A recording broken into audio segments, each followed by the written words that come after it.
Let's get more on this crackdown on BP. I want to bring in our Bloomberg News executive editor in Washington, Al Hunt. And also joining me is Neal Dingmann. He's an energy analyst at Wunderlich Securities. You might have remembered he joined us there in Houston when we were there down in the city talking about more about BP. But Al, I want to start with you because watching the president's address last night, what was your reaction?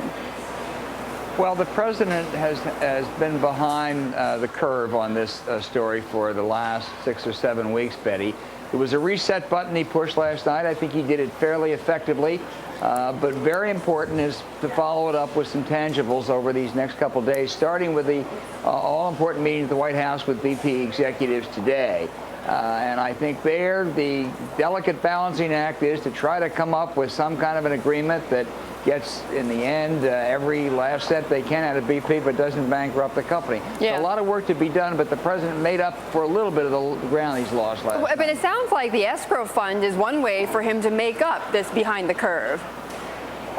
Well, it is certainly one way, and I think that BP has no choice but to do something like this. But the details are terribly important here. It's going to be, I think, open-ended, but there has to be, at least going into it, some sense of what the limits are, who's going to administer, what will it cover. Those are all very, very important details. Details. That's very important for the markets, for the investors, Neal, right?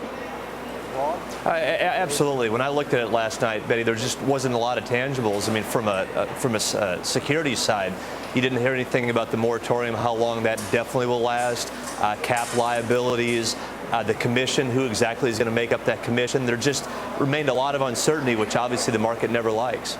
No, they don't like that. And Al, I mean, I would think that for the American public, particularly those that are living down in the Gulf, they wanted some more details, didn't they? Well, it was an 18-minute speech, and I don't think you do a laundry list of details in an Oval Office address. That has to follow in the next couple of days. I think one mistake that the president made last night was his claim that from the inception, the federal government has been in charge. As our Lizzie O'Leary has reported day after day down there, you talk to the local business people, the shrimpers, the state and local government officials, they don't think the federal government has been in charge. That's been a major part of the problem. There has been no command. And so I think the president made a mistake there. But as far as providing specific details, they have to come in the days ahead. Okay, Neal, what do you make of that then? Absolutely. The market's looking, especially the two things, Betty, on this moratorium. Exactly. We know it's going to be 6 months and no longer. Definitely on the cap liability of these wells. If for some reason they get it passed that it's unlimited, that to me would be hugely negative.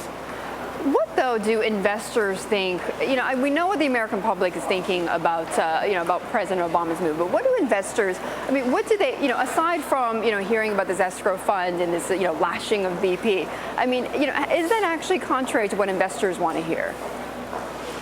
They are. I mean, investors still, want to hear more, basically more certainty, more things to know if they're going to invest offshore.